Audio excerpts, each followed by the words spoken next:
내가 그날 밤 아이를 2번 받아 안았다는 걸 유만석은 죽을 때까지 몰랐겠지요. 한겨울 약방 한 칸, 늙은 노파가 추격대장의 눈을 정면으로 바라보며 그 말을 내뱉었습니다. 추격대장의 손이 허리춤 칼자루 위에서 멈추었습니다. 유만석은 이 사내의 아버지였습니다. 그런데 이 노파가 등 뒤에 숨긴 아이에게는 그 자리에 있던 누구도 끝내 몰랐던 비밀이 하나 있었습니다. 이야기를 시작하기 전에 구독과 좋아요를 눌러주시면 여러분께 복이 가득 찾아올 것입니다. 자, 그럼 오늘도 감동적인 옛날 이야기. 지금 바로 시작합니다. 옛날 옛적한 강마을에 이런 이야기가 전해져 내려옵니다. 강마을 서쪽 끝 낮은 돌담 안에 약방 한 칸이 있었습니다. 방이라 부르기에도 민망한 크기였지요. 사람 하나 겨우 누울 만한 방바닥에 낡은 소미불 하나, 구석에는 약초 묶음이 천장까지 빼곡히 쌓여 있었습니다.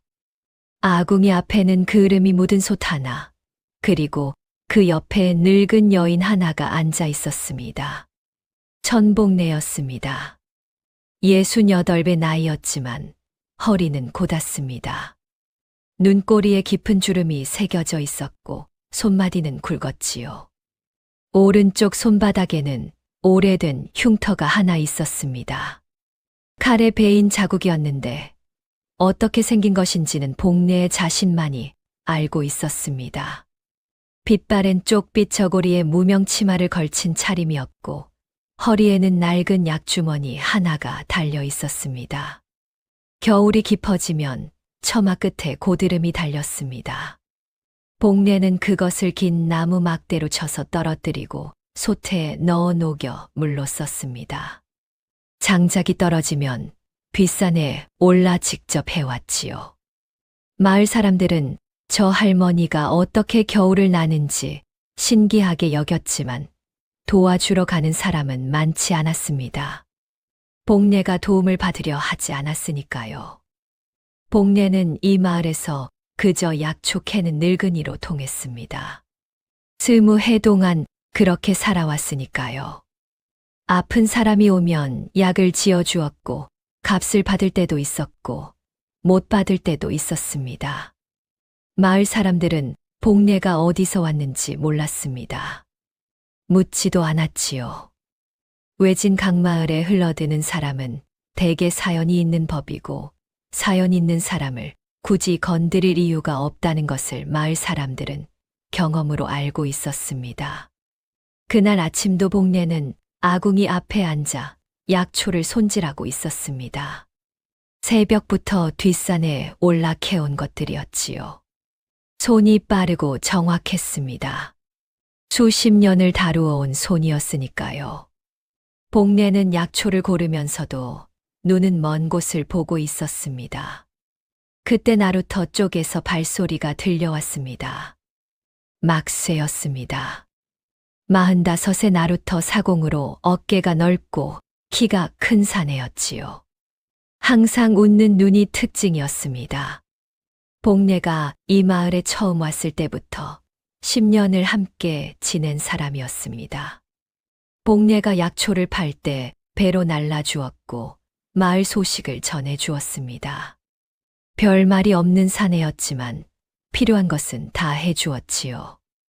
막쇠가 처마 밑에 서서 안으로 고개를 들이밀었습니다. 할머니, 아침은 드셨소? 복내가 약초에서 눈을 떼지 않은 채 대답했습니다. 먹었다. 막쇠가 처마 기둥에 등을 기대며 잠시 복내를 바라보았습니다. 아침 햇살이 복내의 옆 얼굴에 비치고 있었습니다. 주름진 얼굴이었지만 어딘가 평온해 보이지 않았습니다. 막쇠는 그것을 오랫동안 느껴왔습니다. 복내의 평온함은 체념에서 오는 것이었고 체념에는 이유가 있었습니다. 다만 막쇠는 그 이유를 물어본 적이 없었지요. 그날은 물어보았습니다. 할머니, 복내가 고개를 들었습니다. 왜 이리 사십니까? 복례의 손이 잠깐 멈추었습니다. 막쇠가 말을 이었습니다. 20해를 여기서 보셨잖소. 아는 사람도 없고 찾아오는 사람도 없고 겨울이면 저 혼자 아궁이 앞에 앉아 계시고 그게 힘드시지 않소. 복례가 다시 약초를 집어들었습니다. 잠시 후 짧게 대답했습니다. 갚을 빚이 있다. 막쇠가 고개를 갸웃했습니다. 빚이요? 누구한테요? 복례가 대답하지 않았습니다. 막쇠도 더 묻지 않았습니다. 두 사람 사이에 잠시 침묵이 흘렀습니다. 처마 끝에서 바람이 불어왔지요. 복례의 약주머니가 살짝 흔들렸습니다. 막쇠가 떠나고 나서 복례는 오랫동안 아궁이 불을 바라보았습니다. 갚을 빚이 있다. 그 말을 입 밖에 낸 것은 처음이었습니다. 20해 동안 마음속에만 품어온 말이었지요. 복례는 손바닥의 흉터를 천천히 쓸었습니다. 오른쪽 손바닥, 칼에 베인 자국. 30년 전에 생긴 것이었습니다. 30년. 복례는 눈을 감았습니다. 기억은 언제나 그날 밤으로 돌아갔습니다. 겨울밤이었고 눈이 내리고 있었습니다. 내의원 의녀로 부름을 받아 왕비 처소로 들어가던 그날 밤.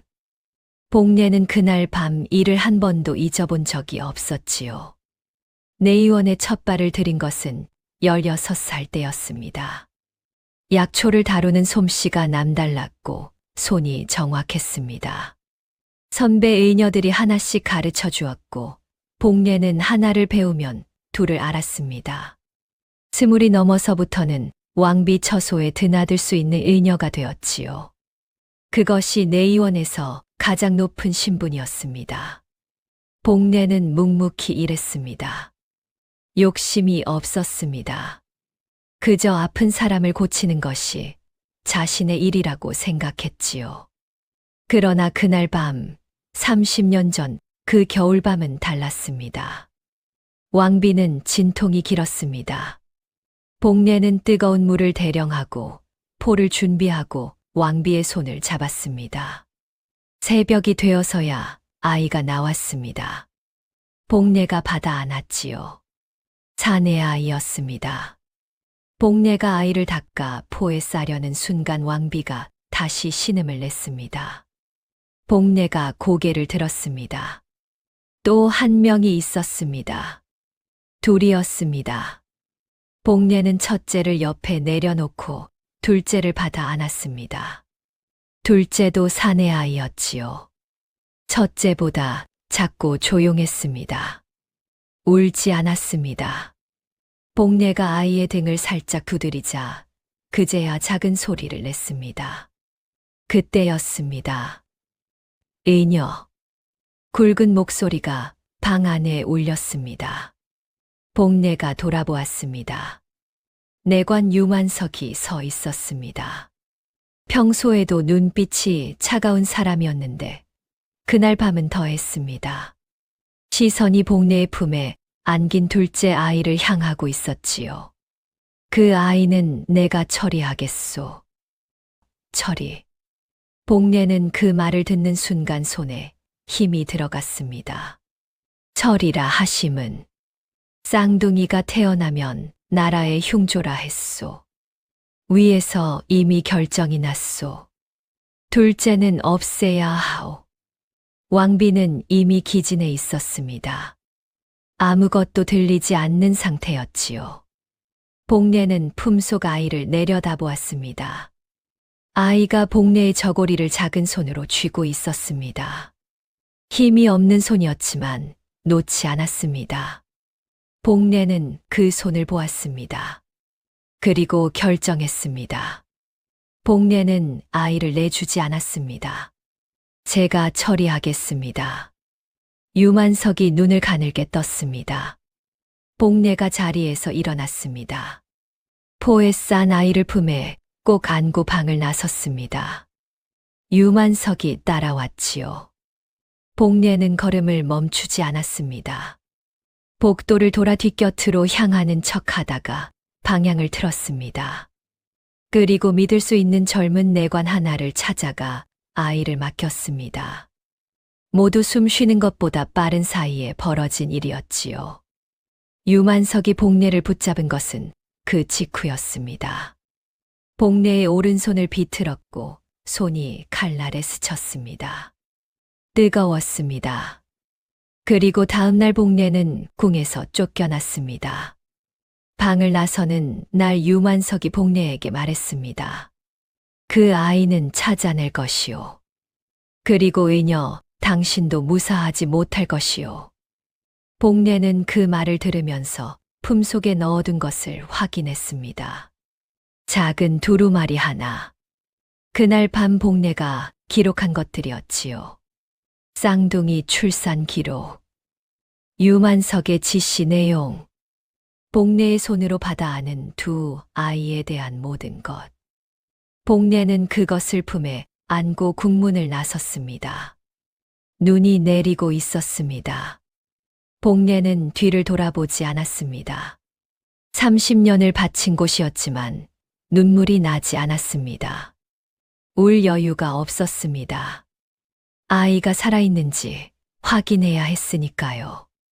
그러나 아이를 맡긴 내관은 이미 사라지고 없었습니다. 어디로 갔는지 아무도 몰랐지요. 복례는 한양 이곳저곳을 떠돌며 내관의 흔적을 찾았습니다. 찾지 못했습니다. 유만석의 눈을 피해 움직여야 했기에 더 어려웠지요. 그렇게 10년을 떠돌다 이 강마을에 흘러든 것이었습니다. 그리고 다시 20해가 흘렀습니다. 복례는 그 30년을 한 번도 후회한 적이 없었습니다. 다만 알 수 없었습니다. 아이가 살아있는지, 그 아이가 어떻게 자랐는지, 복례가 그날 내린 결정이 옳았는지, 복례는 그것이 알고 싶었습니다. 죽기 전에 한 번만. 그것이 갚을 빚의 정체였습니다. 돈이 아니었습니다. 목숨도 아니었습니다. 복례는 내의원에서 30년을 일하면서 궁 안에서 흘러다니는 말들을 들었습니다. 의녀는 말이 없어야 했고 눈에 띄어서는 안 되었지요. 그래서 오히려 더 많은 것을 보았습니다. 반정을 준비하는 세력이 있다는 것. 그 세력이 선왕을 끌어내리기 위해 얼마나 오랫동안 안에서부터 썩어 들어갔는지. 유만석이 둘째 왕손을 없애려 한 것도 그 준비의 일부였습니다. 왕손이 둘이면 반정 후 정통성 시비가 생길 것을 미리 막으려 한 것이었지요. 복례는 그것을 알면서도 막을 힘이 없었습니다. 그저 아이 하나를 품고 도망치는 것이 전부였지요. 그러나 복례는 생각했습니다. 이 아이가 살아있는 한 그날의 진실도 살아있습니다. 반정이 어떻게 이루어졌는지, 선왕이 왜 시해당했는지, 유만석 같은 자들이 무엇을 감추었는지, 그 모든 것의 증인이 이 아이였습니다. 아이가 살아있어야 언젠가 그 진실이 세상에 나올 수 있었지요. 그것이 갚을 빚이었습니다. 선왕에게 진 빚. 그리고 이 아이가 살아서 반드시 이루어야 할 것에 대한 빚. 아궁이 불이 탁 소리를 내며 타올랐습니다. 복례가 눈을 떴습니다. 유만석은 죽었다는 소문을 들었습니다. 반정이 일어나기 직전 병으로 죽었다고 했지요. 복례는 그 소식을 들었을 때 아무것도 느끼지 않았습니다. 원한도 안도도 아니었습니다. 그저 한 가지를 생각했지요. 저 사람은 죽을 때까지 몰랐을 것이다.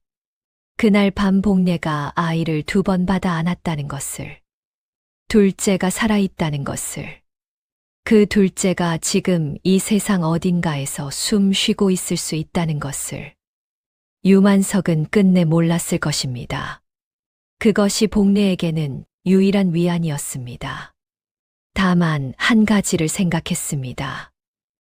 아이, 30년 전 복례의 손에서 떠나간 그 아이가 살아있는지 어떤지 복례는 알지 못했습니다.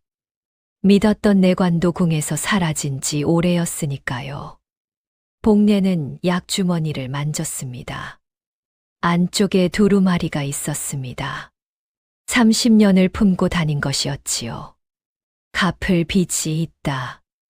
복례는 다시 약초를 집어들었습니다. 손이 조용하고 느리게 움직였습니다. 그날 저녁 비가 내리기 시작했습니다. 빗소리가 굵어지고 있었습니다. 복례는 아궁이 불을 끄려다 멈추었습니다. 처마 끝에서 빗줄기가 굵어지는 소리가 들렸지요. 허리가 쑤시는 날이면 비가 온다는 것을 몸이 먼저 알았는데 역시나 맞았습니다. 복례는 아궁이 앞에 앉아 불꽃을 바라보았습니다. 이런 밤에는 잠이 잘 오지 않았습니다. 그때였습니다.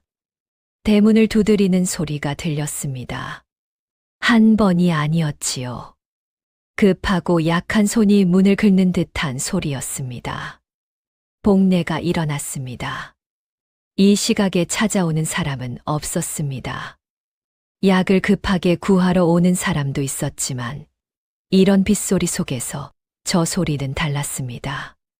복례가 문을 열었을 때 젊은 사내 하나가 문틀에 기대어 있었습니다. 내관의 복식이었습니다. 관복도 군복도 아닌 내의원 아래 내관들이 입는 청회색 보였지요. 복례는 30년 만에 보는 것이었지만 한눈에 알아보았습니다. 사내의 어깨와 옆구리에 핏자국이 번져 있었습니다. 눈빛이 흐릿했고 숨이 가팠습니다. 사내의 품에 보자기가 있었습니다. 보자기에도 피가 묻어 있었습니다. 사내가 복례의 손을 잡으며 입을 열었습니다. 의녀 어르신이시오? 복례가 고개를 끄덕였습니다. 사내의 눈에 안도의 빛이 스쳤습니다. 찾았소. 드디어 찾았소. 사내가 보자기를 복례의 팔에 얹었습니다. 무게가 느껴졌습니다. 아이였습니다. 복례가 보자기를 받아 안는 순간 사내의 몸이 기울었습니다. 복례가 한 손으로 사내를 붙잡았습니다. 사내가 힘겹게 입을 열었습니다. 제자, 저 아이옵니다. 부탁이요. 그 한마디를 남기고 사내의 손에서 힘이 빠졌습니다. 복례는 아이를 먼저 방 안으로 들였습니다. 보자기를 풀었지요. 7살쯤 되어 보이는 사내 아이였습니다. 볼이 차갑고 입술이 파랗게 질려 있었지만 숨은 붙어 있었습니다. 잠든 것인지 기절한 것인지 눈을 감고 있었습니다. 복례는 아이의 옷깃을 열었습니다. 안쪽에 금실로 수놓은 문양이 있었습니다. 복례가 손으로 문양을 더듬었습니다. 용이었습니다. 5발가락 용. 복례는 잠시 눈을 감았다가 떴습니다. 그리고 가위를 들었습니다. 실밥을 하나하나 뜯었습니다. 자수를 떼어내어 아궁이에 넣었습니다. 냄새 없이 타들어갔지요. 흔적이 남아서는 안 되었습니다. 복례는 쓰러진 내관을 뒷마당, 장독대 뒤로 끌어다 거적을 덮었습니다. 핏자국이 남은 흙을 퍼서 강물에 버렸습니다. 새벽이 되어서야 방으로 돌아왔을 때 아이는 복례의 이불을 끌어안고 웅크려 자고 있었습니다. 세상에, 복례는 아이의 머리맡에 앉았습니다. 빗소리가 잦아들고 있었지요. 아이의 얼굴을 오래 바라보았습니다. 코가 오뚝하고 눈썹이 반듯했습니다. 이마가 넓었지요. 잠결에도 표정이 단호한 얼굴이었습니다. 복례는 아이의 왼쪽 발을 살짝 들었습니다. 발바닥을 보았습니다. 붉은 점이 있었습니다. 작고 선명한 점이었지요. 복례의 눈이 흔들렸습니다. 저 점을 복례는 알았습니다. 30년 전 그날 밤 두 아이를 차례로 받아 안으면서 복례는 두 아이의 발바닥을 모두 보았습니다. 두 아이 모두 왼쪽 발바닥에 그 점이 있었지요. 복례는 그것을 기록에 남겼습니다. 쌍둥이임을 증명하는 가장 확실한 표식이라고. 이 아이가 그 아이였습니다. 30년 전 복례가 유만석 몰래 빼돌린 그 아이. 복례가 갚으려 했던 빚의 당사자. 복례는 아이의 발을 내려놓았습니다. 아무 말도 하지 않았습니다. 다만 아이의 머리에 손을 얹었지요. 차가웠습니다. 복례는 손을 거두지 않았습니다. 잠시 뒤 아이가 눈을 떴습니다. 낯선 천장을 올려다보더니 천천히 복례를 바라보았습니다.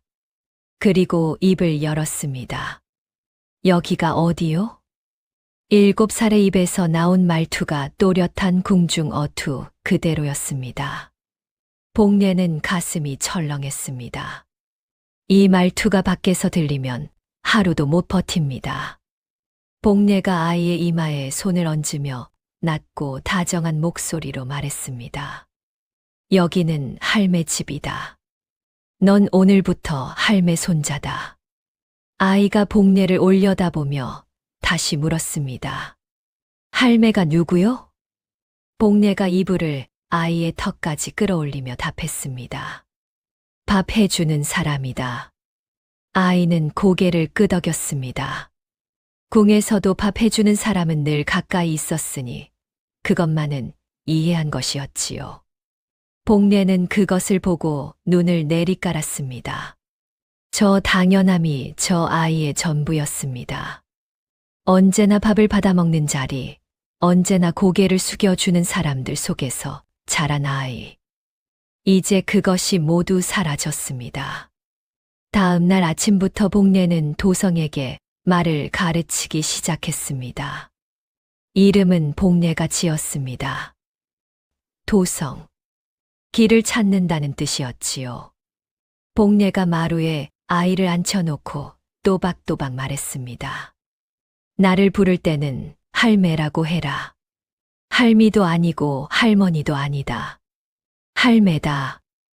도성이 어색한 입 모양으로 천천히 따라했습니다. 할매.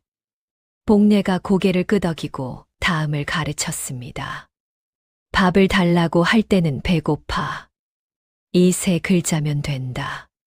주라를 들고 싶사옵니다. 같은 말은 오늘부터 없다. 도성이 고개를 갸웃했습니다. 왜요? 여기는 궁이 아니다. 그런 말 쓰면 죽는다. 도성이 눈을 동그랗게 뜨며 복례를 바라보았습니다. 복례의 눈빛이 단호했습니다. 아이는 입을 다물었습니다. 말투보다 더 큰 문제가 있었습니다. 바로 피부였지요. 궁에서 자란 아이의 살결은 마을 아이들과 달랐습니다. 햇볕에 탄 적 없는 하얀 피부, 굳은 살 하나 없는 손, 부드러운 머리카락까지 어느 것 하나 강말 7살과 맞지 않았습니다. 복례는 부엌으로 가서 콩기름에 숟가루를 갈아 섞었습니다. 며칠 묵은 된장 우물을 조금 넣고 개었지요. 도성의 얼굴과 목과 손 등에 그것을 고루 발랐습니다. 울긋불긋한 자국이 피부병처럼 보였습니다. 도성이 얼굴을 찡그리며 투덜거렸습니다. 이거 싫어. 복례가 도성의 두 손을 잡아내리며 단호하게 말했습니다. 참아라. 이것 때문에 내 목숨이 붙어 있게 되는 것이다. 도성은 입을 삐죽거렸지만 더는 움직이지 않았습니다. 이렇게 해서 도성은 복례의 손자가 되었습니다. 한양에서 딸이 아이를 낳고 죽었는데 데려온 아이 온몸에 부스럼이 나 있어 마을에 옮길까 싶어 숨기고 있다. 이것이 복례가 준비한 첫 번째 이야기였습니다. 그로부터 사흘이 지난 장날이었습니다. 나루터의 배를 매던 막쇠가 장에서 돌아오며 혼잣말을 내뱉었습니다. 임금이 돌아가셨다는데 병환이 아니라 칼이라더라. 마을 사람들은 반신반의했습니다. 궁궐일이 이외진 강마을까지 올 리 없다고 생각한 것이었지요. 그러나 이튿날 관아에서 방이 붙었습니다. 역적의 잔당을 수색한다는 내용이었고 방에는 이렇게 적혀 있었습니다. 선왕의 측근을 숨기는 자능 같은 죄로 다스린다. 복례는 장독대에 소금을 채우다 그 방을 멀리서 보았습니다. 글씨를 읽을 수 있는 것은 궁 시절에 배운 덕이었지만 마을 사람들은 그 사실을 몰랐습니다. 복례는 방에서 눈을 떼어 하늘을 보았습니다. 구름이 낮게 깔려 있었습니다. 차가운 바람이 볼을 스쳤지요. 시간이 없었습니다. 복례는 방 안으로 돌아왔습니다. 도성이 마루에 앉아 복례가 가르쳐준 대로 코를 훌쩍이는 연습을 하고 있었습니다. 마을 아이들은 코를 훌쩍인다고 복례가 가르쳤지요. 도성은 그것이 왜 필요한지는 몰랐지만 할매가 시키는 것이라면 따랐습니다. 복례는 도성의 옆에 앉았습니다. 이 아이를 품는 순간 자신의 목숨도 끝날 수 있다는 것을 복례는 알고 있었습니다. 방이 붙었다는 것은 수색대가 온다는 뜻이었습니다. 수색대는 집집마다 들이닥쳐 사람 수를 세고 낯선 아이가 있으면 부모와 대조할 것입니다. 복례는 혼자 사는 노파였고 손자가 있다는 것을 아는 마을 사람은 없었습니다. 복례는 갈등했습니다. 아이를 다른 곳으로 보내야 하는가? 막수의 배로 강 건너 먼 마을까지 보내는 방법이 있었습니다. 그러나 7살 아이 혼자는 불가능했고 누군가와 함께 보내면 그 누군가가 위험해졌지요. 그렇다면 여기서 숨겨야 합니다. 복례는 도성을 바라보았습니다. 아이가 코를 훌쩍이다가 복례를 올려다보았습니다. 할매, 잘하고 있소. 복례가 짧게 답했습니다. 잘하고 있다. 도성이 다시 코를 훌쩍였습니다. 복례는 그것을 보며 아궁이 불을 바라보았습니다. 30년 전 유만석의 손에서 이 아이를 빼돌린 것은 복례였습니다. 그 선택이 이 아이를 살렸습니다. 그리고 이제 다시 복례 앞에 아이가 왔습니다. 복례가 문을 닫으면 아이는 사라집니다. 복례가 문을 열고 받아들이면 두 사람 모두 위험해집니다. 복례는 이미 알고 있었습니다. 30년 전 그날 밤 문을 닫지 않았던 것처럼 이번에도 문을 닫지 않을 것이라는 것을. 그것이 갚을 빚이었으니까요. 다음 날 저녁 막쇠가 들렀습니다. 나루터에서 들은 소식을 전해주러 온 것이었지요. 수색대가 동쪽 마을부터 시작했다 합니다. 이틀이면 여기까지 올 것입니다. 복례가 막쇠를 바라보았습니다. 알고 있었소. 막쇠가 복례의 눈을 보았습니다. 잠시 침묵이 흘렀습니다. 도성이 말이오. 막쇠가 고개를 끄덕였습니다. 며칠 전부터 봤습니다. 어디서 온 아이인지는 묻지 않겠습니다. 다만 막쇠가 처마 끝을 잠시 바라보다가 말을 이었습니다. 뒷산 참나무 굴이 있소. 아이 하나는 들어갈 수 있는 크기요. 수색대가 오는 날 아침에는 거기 넣어두면 어떻겠소. 복례가 막쇠를 오래 바라보았습니다. 막쇠는 눈을 피하지 않았습니다. 고맙소. 복례의 입에서 좀처럼 나오지 않는 말이었지요.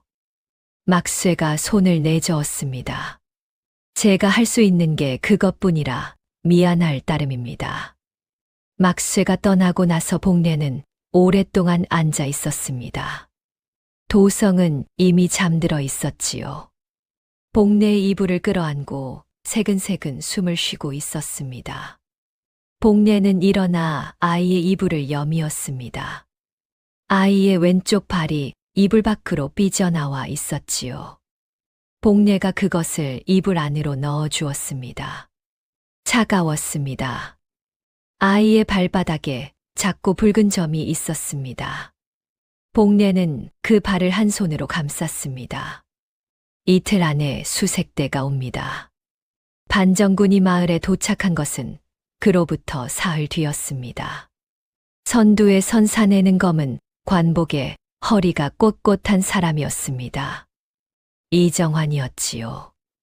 반정 세력의 현장 지휘 무관으로 그의 뒤로 군졸 20명이 따르고 있었습니다. 이정환은 마을 이장 차파를 불러 세우고 명령하듯 물었습니다. 이 마을의 가구 수와 사람 수를 대시오. 차팔이 허리를 깊이 굽히며 답했습니다. 32가구에 140이요. 이정환이 다시 물었습니다. 아이는 몇이요?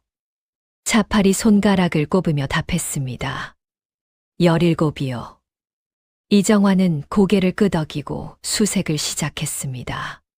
집집마다 들어가 사람 수를 세고 아이가 있으면 나이와 생김새를 확인했습니다. 기록을 빠짐없이 적어 나갔지요. 복례는 이정환이 마을 동쪽 끝에서 수색을 시작했다는 것을 막쇠에게서 들었습니다. 복례의 집은 마을 서쪽 끝가에 붙어 있었기에 시간이 있었습니다. 복례는 도성에게 옷을 입히고 비싼 참나무, 굴로 데려갔습니다. 굴은 낮고 좁았습니다. 아이 하나가 웅크리면 들어갈 수 있는 크기였지요. 복례가 도성을 굴 앞에 세우고 말했습니다. 들어가서 나올 때까지 기다려라. 아무 소리도 내지 마라.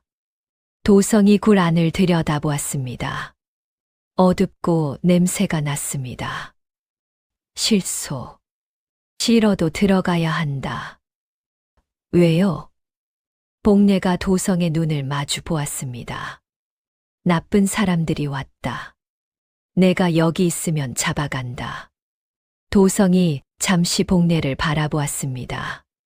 아이의 눈빛이 흔들렸습니다. 무섭다는 말은 하지 않았습니다. 그러나 복례는 알 수 있었지요. 복례가 낮은 목소리로 말했습니다. 할매가 데리러 올 때까지 기다려라. 반드시 온다. 도성이 굴 안으로 들어갔습니다. 복례가 굴 입구를 낙엽과 나뭇가지로 가렸습니다. 그리고 산을 내려왔습니다. 산길이 가팔랐지만 복례는 발걸음을 서두르지 않았습니다. 서두르는 사람이 의심을 받으니까요. 수색대가 복례의 집에 도착한 것은 오후 늦게였습니다. 군졸 셋이 들이닥쳤습니다.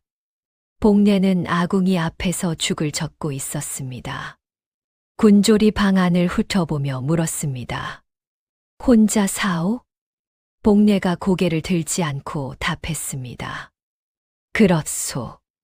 손자가 있다 들었는데. 복례가 그제야 고개를 들었습니다. 군졸의 눈이 방 구석구석을 살피고 있었습니다. 복례가 천천히 입을 열었습니다. 부스럼이 도져서 산 위 외갓집에 맡겼소. 이리 데려오면 마을에 옮길까봐. 군졸이 복례를 훑어보았습니다. 복례는 눈빛을 흐트러뜨리지 않았습니다. 68배 늙은 눈이 그저 피곤하고 담담하게 군졸을 마주 보았습니다. 군졸이 돌아섰습니다. 그것이 1차 수색이었습니다.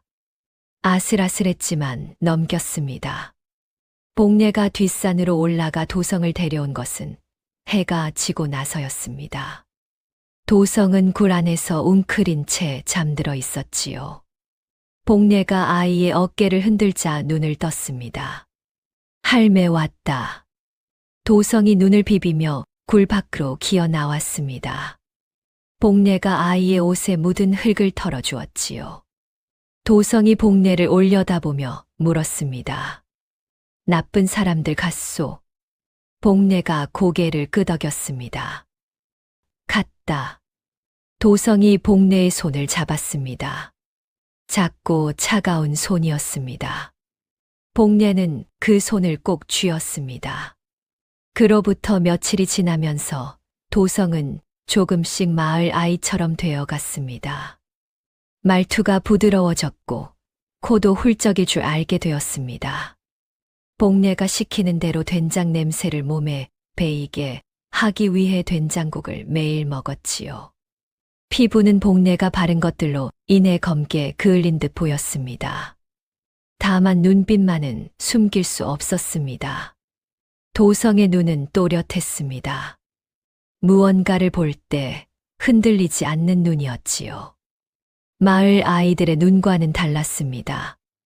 복내는 그것이 내내 마음에 걸렸지만 눈빛을 바꾸는 방법은 없었습니다. 그 눈빛 때문에 이장 차팔이 복내의 집에 자주 들르기 시작했습니다. 차팔은 50이 넘은 작달막한 사내로 눈썹이 짧고 눈이 작았습니다.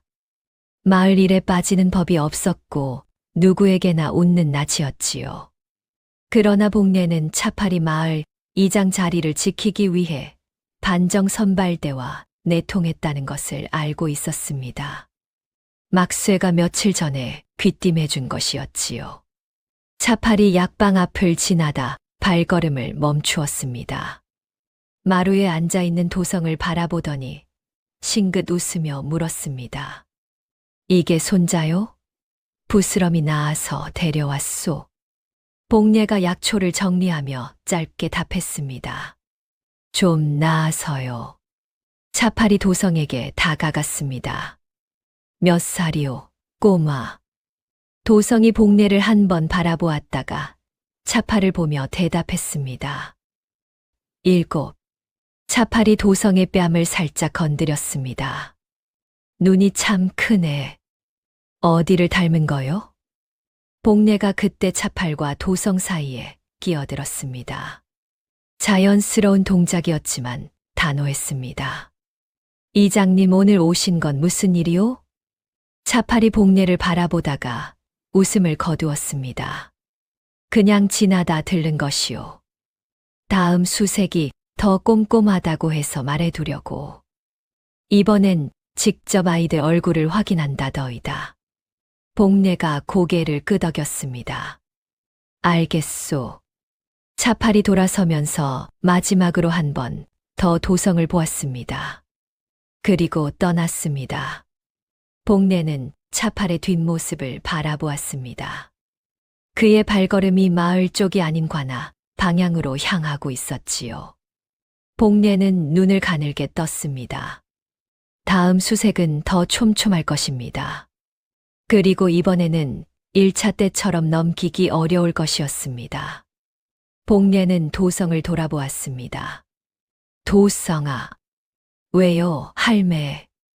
저 이장 아저씨한테 앞으로 아무 말도 하지 마라. 도성이 고개를 끄덕였습니다. 이유를 묻지 않았습니다. 복내가 하지 말라면 하지 말아야 한다는 것을 이제는 알고 있었지요. 복내는 방 안으로 들어와 약주머니를 꺼냈습니다. 안쪽에 두루마리가 있었습니다. 꺼내어 펼쳤습니다. 30년 전에 쓴 글씨였지만 또렷하게 남아 있었지요. 복내는 손가락으로 글씨를 하나하나 짚었습니다. 쌍둥이 출산 기록, 유만석의 지시, 두 아이의 신체 표시. 복내는 두루마리를 다시 말아 약주머니에 넣었습니다. 아직은 때가 아닙니다. 그러나 때가 오면 이것을 꺼내야 할 것입니다. 그날 밤 복내는 도성에게 죽을 끓여 주었습니다. 도성이 죽을 받아들고 복내를 바라보았습니다. 할매는 안 먹소. 먹었다. 언제요? 나 없을 때요? 복내가 대답하지 않았습니다. 도성이 죽을 한 숟가락 뜨더니 다시 물었습니다. 할매는 왜 나를 숨겨주는 거요? 복내가 아궁이 불을 바라보았습니다. 잠시 후 짧게 대답했습니다. 갚을 빚이 있다. 도성이 고개를 갸웃했습니다. 나한테요? 복례가 대답 대신 도성의 죽 그릇을 살짝 밀었습니다. 다 먹어라. 도성이 입을 다물고 죽을 먹었습니다. 복례는 그것을 바라보다가 조용히 물었습니다. 무섭지 않으냐? 도성이 숟가락을 멈추었습니다. 뭐가요? 쫓기는 것이. 도성이 잠시 생각하는 듯 하더니 답했습니다. 조금요. 그런데 할매 옆에 있으면 덜 무서워요. 복례는 아무 말도 하지 않았습니다. 눈을 내리깔았습니다.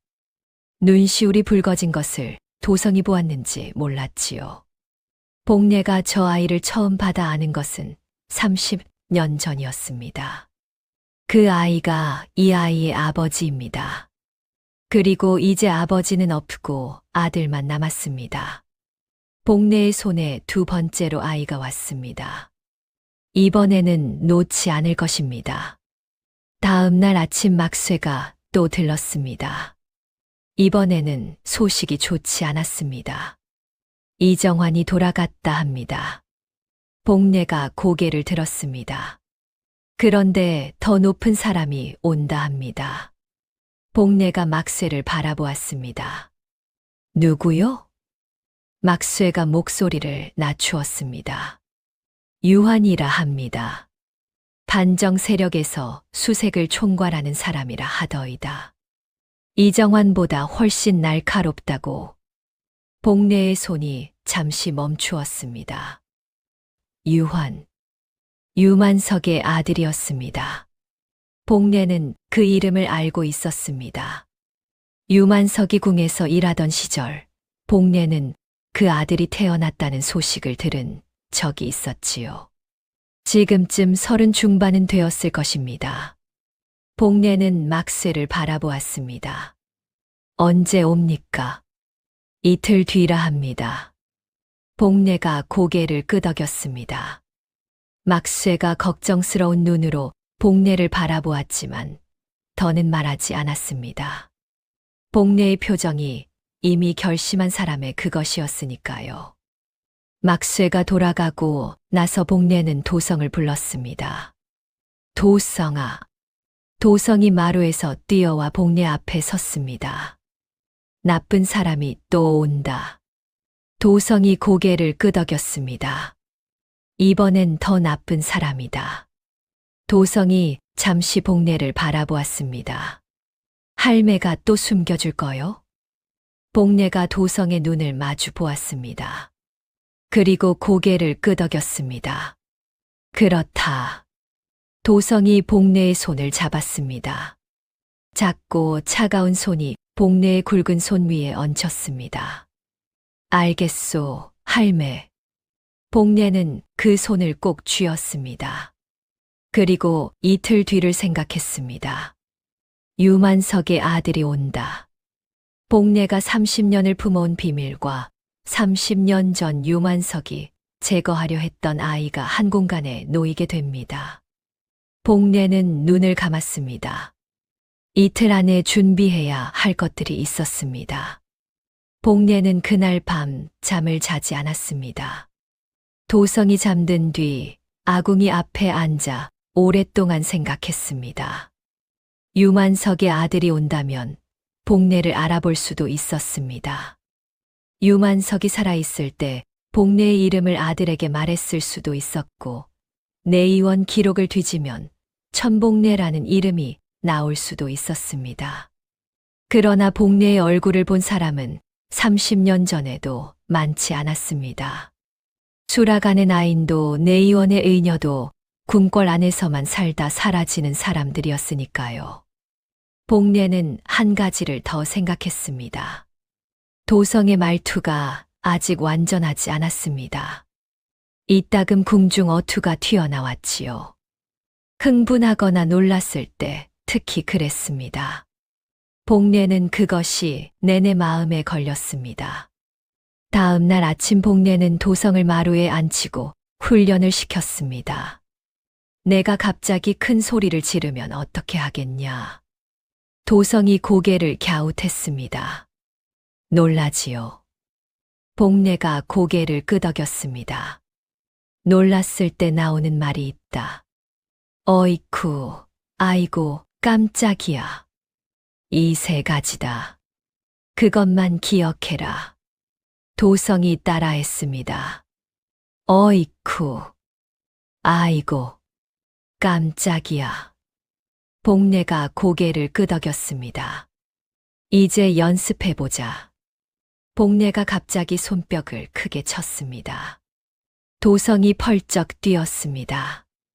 아이고. 복례가 고개를 끄덕였습니다. 도성이 씩 웃었습니다. 잘했소. 그래. 도성이 더 웃었습니다. 또 해봐요. 복례가 다시 손뼉을 쳤습니다. 이번에는 도성이 놀라지 않았습니다. 예상하고 있었으니까요. 그건 안 된다. 예상하면 소용없다. 복례가 잠시 시간을 두었습니다. 도성이 긴장을 풀 때를 기다렸지요. 도성이 딴 곳을 보기 시작할 때 복례가 갑자기 솥뚜껑을 내리쳤습니다. 도성이 벌떡 일어섰습니다. 깜짝이야. 복례가 그제야 고개를 끄덕였습니다. 됐다. 도성이 가슴을 쓸어내리며 복례를 바라보았습니다. 할매 너무해요. 복례가 짧게 대답했습니다. 살아야 하니까. 도성이 잠시 복례를 바라보다가 고개를 끄덕였습니다. 그것으로 충분했지요. 복례는 그날 하루 종일 도성과 훈련을 했습니다. 마을 아이처럼 말하기, 놀랐을 때 반응하기, 모르는 어른이 다가오면 눈을 내리깔기, 하나하나 반복했습니다. 도성은 불평 없이 따랐습니다. 이따금 지쳐서 마루에 드러눕기도 했지만 복례가 부르면 다시 일어났지요. 해질 무렵 복례가 밥을 차렸습니다. 도성이 밥상 앞에 앉아 숟가락을 들더니 말했습니다. 할매. 복례가 고개를 들었습니다. 우리 꼭 살아요. 복례는 대답하지 않았습니다.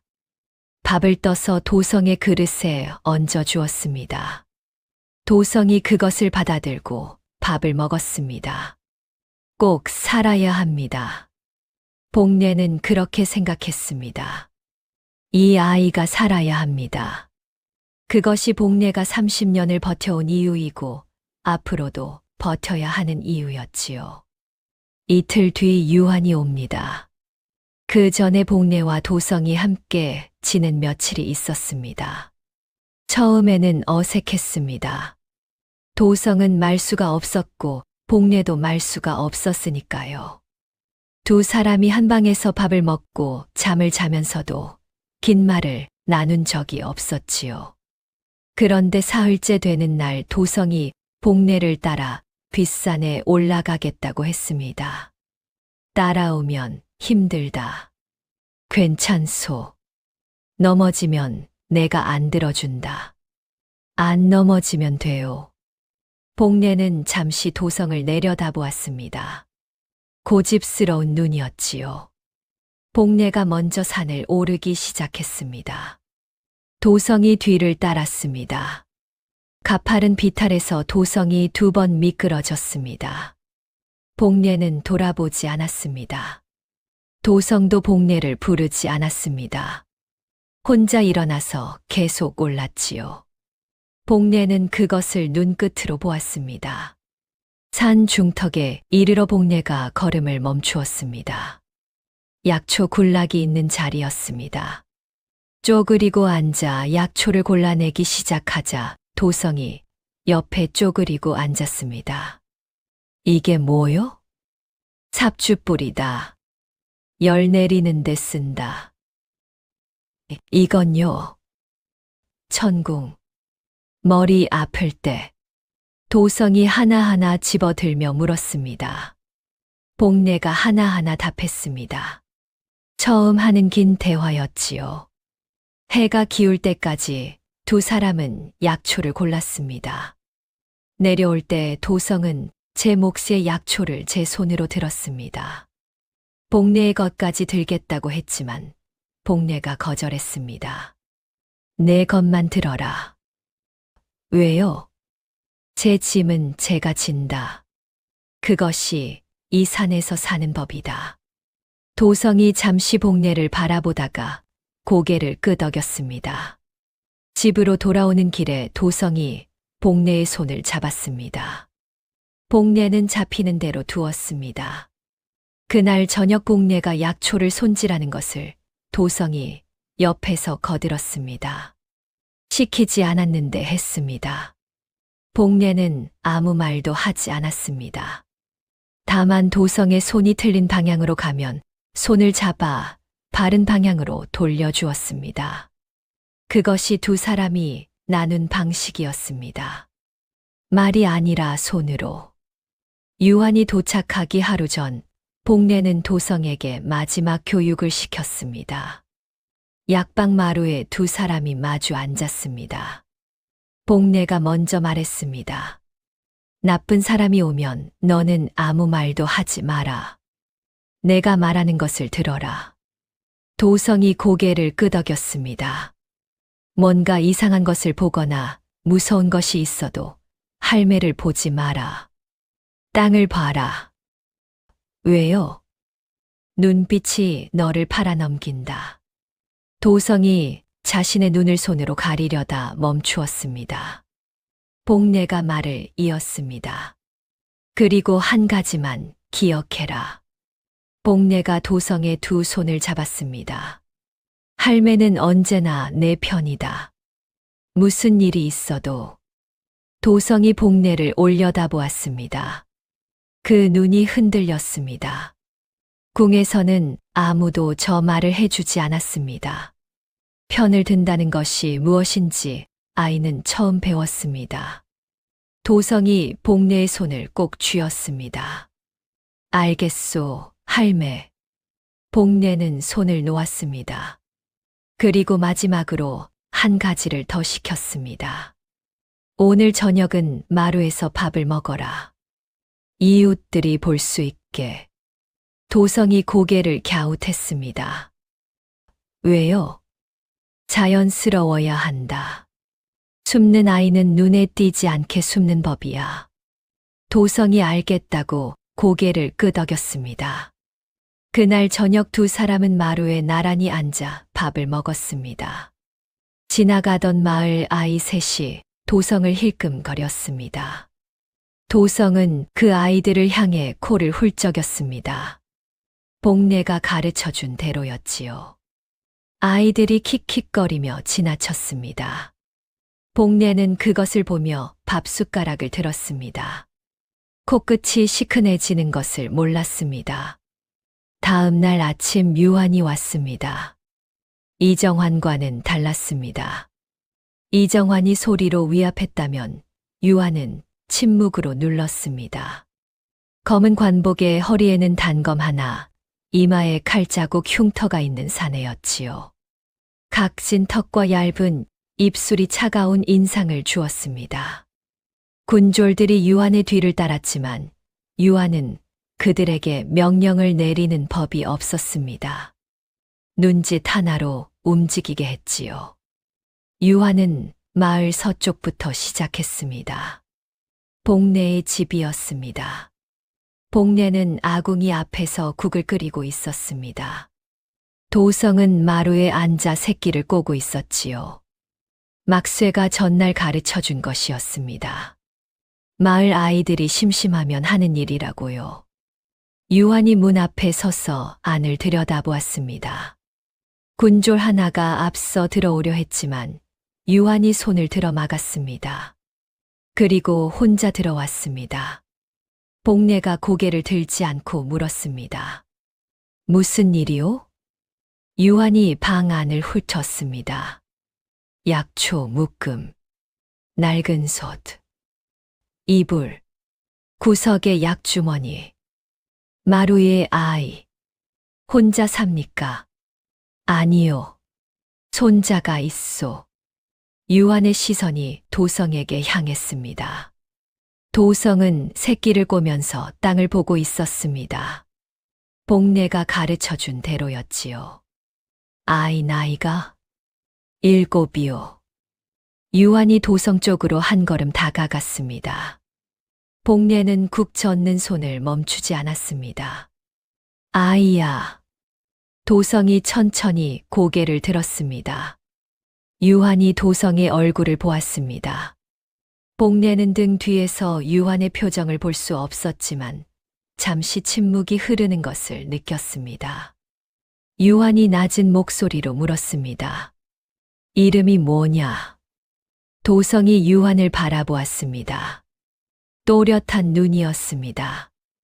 유한의 눈빛이 어딘가 흔들리는 것 같았지요. 도성이 짧게 답했습니다. 도성이요. 어디서 왔냐? 한양이요. 복례가 그때 끼어들었습니다. 제 딸이 한양에서 아이를 낳다 죽었소. 부스럼이 있어서 여기 데려왔소이다. 마을에 옮길까봐 숨기고 있었소. 유한이 복례를 바라보았습니다. 복례는 그 눈을 정면으로 마주 보았습니다. 68배 눈이 흔들리지 않았습니다. 유한이 다시 도성을 보았습니다. 잠시 뒤 돌아섰습니다. 부스럼 났거든 관아에 신고하시오. 그리고 나갔습니다. 복례는 국 젓는 손이 떨리는 것을 느꼈습니다. 들키지 않으려고 천천히 젓는 신용을 계속했습니다. 도성이 복례를 바라보며 조용히 물었습니다. 저 사람이 나쁜 사람이요? 복례가 잠시 뒤 대답했습니다. 아직 모른다. 그것이 복례의 솔직한 대답이었습니다. 유한은 복례가 예상했던 것과 달랐습니다. 더 집요하거나 더 잔인할 것이라 생각했지요. 그런데 눈빛이 달랐습니다. 도성을 보는 그 눈빛이, 세상에 저 눈빛이, 복례는 그것이 무엇인지 알 수 없었습니다. 다만 가슴 한켠이 이상하게 조여드는 느낌이 들었지요. 그날 저녁 막쇠가 급히 들렀습니다. 얼굴이 굳어 있었습니다. 차팔이 움직였소. 복례가 고개를 들었습니다. 유한에게 뭔가 전한 모양이요. 무슨 말을 했는지는 모르겠지만 유한이 다시 이쪽으로 온다는 말을 들었소. 복례는 잠시 눈을 감았습니다. 차팔이 밀고 한 것입니다. 무엇을 밀고 했는지 복례는 알 수 없었습니다. 도성의 눈빛을 이상하게 봤을 수도 있었고, 복례가 그를 읽을 줄 안다는 것을 눈치챘을 수도 있었습니다. 어쩌면 그저 의심이 가는 집을 고발하는 것으로 이장 자리를 지키려는 것일 수도 있었지요. 복례가 막쇠를 바라보았습니다. 언제 옵니까? 내일 아침이요. 복례가 고개를 끄덕였습니다. 알겠소. 막쇠가 더 말하려다 복례의 표정을 보고 입을 다물었습니다. 복례는 이미 다음을 생각하고 있었으니까요. 도성이 복례의 치마를 잡아당겼습니다. 할매, 밥 먹고 싶소. 복례가 아이를 내려다보았습니다. 그리고 작게 웃었습니다. 이 얼굴에 처음 짓는 웃음이었지요. 그래. 먹자. 두 사람은 아궁이 앞에 나란히 앉아 밥을 먹었습니다. 복례가 끓인 된장국에 보리밥이었습니다. 도성이 처음 이 집에 왔을 때는 된장국 냄새를 맡고 코를 찡그렸지요. 지금은 아무 말 없이 먹었습니다. 두 그릇을 비우고 나서 숟가락을 내려놓았습니다. 할매, 왜? 그 나쁜 사람 내일 또 오면 어떻게 할 거요? 복례가 빈 그릇을 거두며 짧게 대답했습니다. 생각해뒀다. 도성이 복례를 바라보았습니다. 무서워요? 복례가 잠시 손을 멈추었습니다. 조금. 처음 하는 말이었습니다. 30년을 혼자 살면서 무섭다는 말을 한 적이 없었지요. 도성이 그 말을 듣더니 복례의 팔에 제 팔을 기댔습니다. 작고 따뜻한 무게였습니다. 나도 조금 무서워요. 복례는 아무 말도 하지 않았습니다. 다만 도성의 머리에 손을 얹었습니다. 부드럽고 조용한 손이었지요. 두 사람은 그렇게 잠시 앉아 있었습니다. 아궁이 불이 조용히 타고 있었습니다. 복례는 도성이 잠든 뒤에 일어났습니다. 약주머니를 꺼내 두루마리를 펼쳤습니다. 불빛 아래서 글씨를 하나하나 읽었습니다. 30년 전에 쓴 글씨. 복례의 손으로 직접 기록한 것들이었지요. 쌍둥이 출산, 왕비의 날짜와 시각, 두 아이의 신체 표식 왼쪽 발바닥 붉은 점, 유만석이 둘째를 제거하라 지시한 내용, 그리고 복례가 둘째를 빼돌린 경위. 읽을 때마다 손이 떨렸습니다. 이것이 드러나면 복례의 목숨은 없습니다. 그러나 드러내지 않으면 도성의 목숨도 없지요. 복례는 두루마리를 말았습니다. 그리고 약주머니 가장 안쪽에 넣었습니다. 손에 잡히지 않을 만큼 깊이. 내일 유한이 온다. 복례는 눈을 감았습니다. 유한의 눈빛이 다시 떠올랐습니다. 도성을 보던 그 눈. 무언가를 알아보는 듯한, 그러나 스스로도 모르는 듯한 눈빛이었습니다. 복례는 한 가지를 생각했습니다. 유만석의 아들이라고 해서 유만석과 같은 사람은 아닐 수 있습니다. 복례는 그것을 알고 싶었습니다. 그 답이 내일 나올 것이었지요. 복례는 아궁이 불을 끄고 자리에 누웠습니다. 도성이 이미 복례의 입을 한 귀퉁이를 끌어안고 자고 있었습니다. 복례는 그것을 빼려다 그냥 두었습니다. 창밖에서 바람 소리가 들렸습니다. 날이 추워지고 있었습니다. 유한이 다시 온 것은 이튿날 이른 아침이었습니다. 이번에는 혼자가 아니었습니다. 군졸 셋을 데리고 왔지요. 그리고 뒤에 차팔이 따라왔습니다. 차팔은 복례와 눈이 마주치자 시선을 피했습니다. 복례는 그것을 보는 순간 모든 것을 알았습니다. 차팔이 무언가를 일렀습니다. 그것이 무엇인지는 아직 몰랐지요. 유한이 문 안으로 들어서며 말했습니다. 어제 미처 확인 못한 것이 있소. 복례가 고개를 들었습니다. 아이 아버지가 누구요? 복례가 조금도 흔들리지 않고 대답했습니다. 제 딸 남편이요. 한양서 장사를 하다 죽었소. 이름이? 김막동이요. 유한이 복례를 바라보았습니다. 복례는 그 눈을 마주 보았습니다. 차가운 눈이었지만 복례가 먼저 피하지 않았습니다. 유한이 시선을 도성에게 돌렸습니다. 아이야, 내 아버지 이름이 뭐냐? 도성이 땅을 보며 짧게 대답했습니다. 몰라요. 왜 모르냐? 어릴 때 돌아가셨다고 했소. 유한이 잠시 침묵했습니다. 그리고 차팔에게 눈짓했습니다. 차팔이 마지못해 앞으로 나왔습니다. 이 아이 눈빛이 범상치 않습니다. 제가 며칠 전부터 이상히 여겼는데 어제 저 노파가 글씨를 읽는 것을 보았습니다. 무식한 의녀가 아니라는 뜻이옵니다. 복례는 차팔을 바라보았습니다. 차팔이 눈을 피했습니다. 복례는 아무 말도 하지 않았습니다. 유한이 다시 복례를 보았습니다. 글을 읽소. 복례가 천천히 고개를 끄덕였습니다. 어릴 때 서당 근처에서 주워들었소. 의녀였소. 복례가 잠시 머뭇거리는 척하다가 대답했습니다. 내의원에서 잠깐 일했소. 오래전 일이요. 유한의 눈이 가늘어졌습니다. 언제요? 30년도 더 됐소. 젊을 때 일이오. 유한이 복례를 오래 바라보았습니다.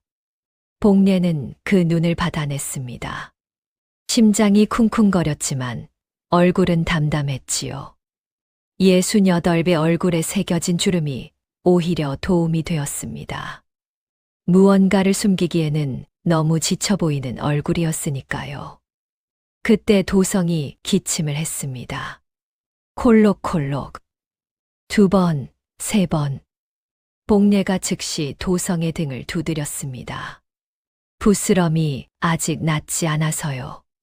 기침도 함께 있소이다. 복례가 유한을 올려다보았습니다. 전염될 수 있으니 오래 계시지 않는 것이 좋을 듯하오이다. 유한이 도성을 한 번 더 보았습니다. 도성은 기침을 하며 고개를 숙이고 있었지요. 유한이 천천히 돌아섰습니다. 며칠 더 두고 볼 것이요. 그리고 나갔습니다. 차팔이 그 뒤를 따랐습니다. 차팔이 문 밖을 나서면서 한 번 복례를 돌아보았습니다. 복례는 그 눈을 피하지 않았습니다. 차팔이 먼저 시선을 거두었지요. 군졸들이 사라지고 나서 복례가 도성을 바라보았습니다. 기침은 언제 배웠냐? 도성이 입을 삐죽였습니다. 배운 게 아니요. 진짜 나왔소. 복례가 도성의 이마에 손을 얹었습니다. 열이 있었습니다. 복례가 눈을 가늘게 떴습니다. 언제부터였냐? 어젯밤부터요. 할매한테 말하면 걱정할까봐. 복례는 아무 말도 하지 않고 부엌으로 갔습니다. 약을 다렸습니다. 생강과 계피를 넣고 오래 끓였지요. 도성에게 들고 와서 내밀었습니다. 마셔라. 도성이 사발을 받아들고 한 모금 마시더니 얼굴을 찡그렸습니다. 써요. 약이 달면 안 된다. 도성이 눈을 질끈 감고 마셨습니다. 다 마시고 나서 복례를 올려다보았습니다. 이거 마시면 나아요? 복례가 짧게 대답했습니다. 그렇다. 도성이 사발을 내려놓으며 중얼거렸습니다. 그럼 마셔야지. 복례는 그것을 들으며 약을 치웠습니다. 눈시울이 붉어지는 것을 느꼈지만 모른 척했습니다. 그날 저녁 도성의 열이 내렸습니다. 복례가 자리에 앉아 도성의 이마를 짚었습니다. 서늘했습니다. 복례가 작게 안도의 숨을 내쉬었지요. 도성이 눈을 반쯤 감으며 물었습니다. 할매, 왜? 우리 이제 괜찮아요? 복례가 잠시 생각하다가 대답했습니다. 아직 모른다. 도성이 눈을 완전히 감았습니다. 그래도 할매 있으니까 괜찮을 거예요. 복례는 아무 말도 하지 않았습니다. 도성의 이불을 여미었습니다. 아이의 숨이 고르게 내려앉는 것을 느끼며 복례는 천천히 자리에서 일어났습니다. 괜찮을 것입니다. 복례는 그렇게 생각했습니다. 유한이 오늘은 돌아갔습니다. 도성의 기침이 뜻하지 않게 도움이 되었지요. 그러나 유한은 며칠 더 두고 볼 것이라 했습니다. 완전히 넘긴 것이 아니었습니다. 그래도 오늘 하루는 버텼습니다. 그것으로 충분했습니다. 복례는 아궁이 앞에 앉아 불을 바라보았습니다. 며칠 더 버티면 됩니다. 그 사이에 방법을 찾아야 했지요. 그러나 방법이 있는지 복례는 아직 알지 못했습니다. 이튿날 막쇠가 얼굴이 굳어서 왔습니다. 나루터에서 군졸 둘이 배를 묶었소. 누구도 강을 건너지 못하게 막고 있소이다. 복례는 그 말을 듣는 순간 알았습니다. 유한이 퇴로를 끄는 것이었습니다. 며칠 더 두고 보겠다는 말은 허락이 아니라 덫이었습니다. 그뿐이요? 막쇠가 목소리를 더 낮추었습니다. 유한이 차파를 관하로 불렀소. 아마 이 마을 사람들 하나하나를 다시 캐묻는 것 같소. 할머니에 대해 뭔가 더 얻으려는 것이겠지요. 복례가 눈을 감았습니다. 차팔이 무엇을 더 말할지 복례는 알 수 없었습니다. 글을 읽는다는 것 외에 차팔이 아는 것은 없었습니다.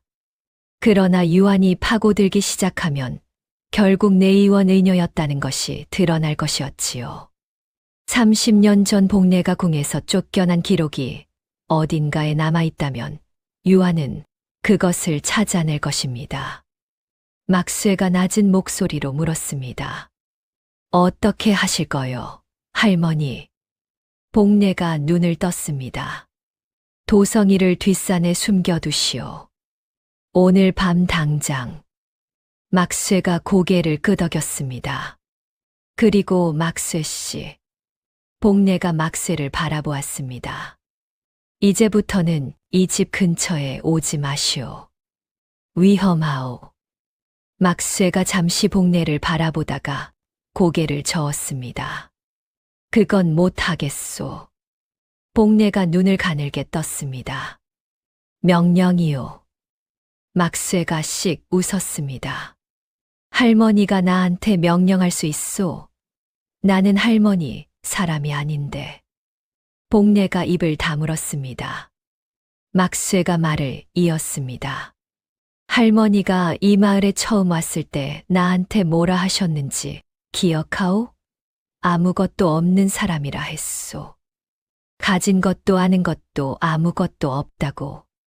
그때 할머니가 처음 한 달 동안 강가에서 뭘 하셨는지 기억하오? 복례는 기억했습니다. 매일 강가에 나가 혼자 앉아 있었지요. 먹지도 않고 자지도 않고 그저 물을 바라보고 있었습니다. 내가 그때 매일 강에서 밥 갖다 드렸소. 할머니가 받지도 않았지만 막쇠가 눈을 내리깔았습니다. 그러니까 이번엔 내가 여기 있을 거요. 할머니가 뭐래도. 복례는 아무 말도 하지 않았습니다. 눈시울이 뜨거워지는 것을 느꼈지만 고개를 돌렸습니다. 고맙소. 막쇠가 손을 내저었습니다. 별 말씀을. 그날 밤 막쇠가 도성을 데리고 뒷산 굴로 갔습니다.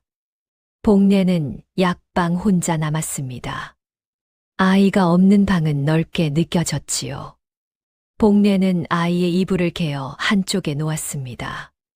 그리고 그 위에 손을 얹었습니다. 아직 온기가 남아 있었습니다. 복례는 약주머니를 꺼냈습니다. 두루마리를 펼쳤지요. 내일 유한이 다시 올 것입니다. 이번에는 피할 수 없을 것입니다. 복례는 글씨를 읽으며 한 가지를 결심했습니다. 막아야 한다면 막겠습니다. 그러나 더 이상 막을 수 없다면 그때는 모든 것을 꺼내놓겠습니다. 30년을 품어온 것을 다 꺼내놓겠습니다. 유만석의 죄, 쌍둥이의 존재, 그리고 복례 자신이 그날 밤 한 일, 모든 것을. 복례는 두루마리를 말아 약주머니에 넣었습니다. 그리고 허리에 단단히 묶었습니다. 오늘 밤은 이것을 몸에서 떼지 않을 것이었지요. 창밖에서 바람 소리가 들렸습니다. 멀리서 개 짖는 소리도 들렸습니다. 복례는 눈을 감지 않았습니다. 아궁이 불이 꺼져가는 것을 바라보며 날이 밝기를 기다렸습니다. 새벽이 깊어지면서 바람이 잦아들었습니다. 복례는 그때 뒷산 쪽에서 작은 소리를 들었습니다. 나뭇가지 부러지는 소리였지요. 한 번이 아니었습니다. 누군가 움직이는 소리였습니다. 복례는 천천히 일어났습니다. 소리를 내지 않았습니다. 문틈으로 밖을 내다보았습니다. 어둠 속에서 희미한 불빛이 뒷산 방향으로 움직이고 있었습니다. 횃불이었습니다. 하나가 아니었습니다. 둘, 셋. 군졸들이 뒷산을 수색하고 있었습니다. 복례는 몸이 굳었습니다. 막쇠가 도성을 데리고 뒷산에 있었지요. 굴 안에 있다면 불빛이 닿지 않을 수도 있었습니다. 그러나 도성이 소리를 내면 끝이었습니다. 복례는 그 자리에서 움직이지 않았습니다. 움직이면 더 의심을 산다는 것을 알았으니까요. 그저 숨을 죽이고 기다렸습니다. 얼마나 지났는지 모를 때였습니다. 불빛들이 산에서 내려오기 시작했습니다. 복례는 그것을 보았습니다. 군졸들이 내려오고 있었습니다. 빈손이었지요. 굴을 발견하지 못한 것이었습니다. 복례가 숨을 내쉬었습니다. 온몸에 식은땀이 배어 있었지요. 날이 밝아오기 직전 막쇠가 도성을 데리고 내려왔습니다. 도성의 얼굴이 창백했습니다. 막쇠가 복례를 보자마자 낮은 목소리로 말했습니다. 군졸들이 굴 바로 옆을 지나갔소. 도성이가 숨을 참고 있었소. 복례가 도성을 바라보았습니다. 도성이 복례를 올려다보았지요. 무서웠냐? 도성이 잠시 뜸을 들이다가 대답했습니다. 조금요. 근데 할매 생각했더니 참을 수 있었소. 복례가 무릎을 꿇고 도성의 눈높이를 맞추었습니다. 아이의 두 볼을 손으로 감쌌습니다. 차가웠습니다. 잘했다. 복례의 목소리가 조금 갈라졌습니다. 도성이 그것을 눈치챘는지 복례의 손을 잡았습니다. 할매도 무서웠소. 복례가 고개를 끄덕였습니다. 그래. 그래도 참았소. 그래. 도성이 고개를 끄덕였습니다. 나도 그렇게 했소. 복례는 아무 말도 하지 않았습니다. 아이를 끌어안았습니다. 처음 하는 일이었지요. 도성이 잠깐 굳었다가 작은 손으로 복례의 등을 두드렸습니다. 아이가 어른을 달래는 모양이었지만 복례는 그 손을 떼어내지 않았습니다. 그것으로 충분했습니다. 오늘 밤은 유한이 마지막으로 온 것은 그로부터 사흘 뒤였습니다. 이번에는 이른 아침이 아니었습니다. 한낮이었지요. 군졸 5이 따랐고 유한은 복례의 대문을 두드리지 않았습니다. 그냥 열고 들어왔습니다. 복례는 마당에 있었습니다. 약초를 말리는 중이었지요. 유한이 들어오는 것을 보고 복례는 손을 멈추지 않았습니다. 유한이 복례 앞에 서서 말했습니다. 내의원 기록에 30년 전 의녀 천씨가 불명예 방출된 기록이 있소. 복례의 손이 멈추었습니다. 이름이 복례이고 쌍둥이 출산을 담당했다 나와 있소. 복례는 고개를 들었습니다. 나리가 그 기록을 어디서 보셨소? 한양에 사람을 보냈소. 복례가 천천히 몸을 일으켰습니다. 등이 뻣뻣했지만 곧게 폈습니다. 그래서요? 유한이 복례를 똑바로 바라보았습니다. 그 쌍둥이 중 첫째는 반정 직전 사망이 확인되었소. 그런데 둘째의 기록이 없소. 방출 당일 의녀 천복례가 둘째를 데리고 나갔다는 증언이 있소. 복례는 아무 말도 하지 않았습니다.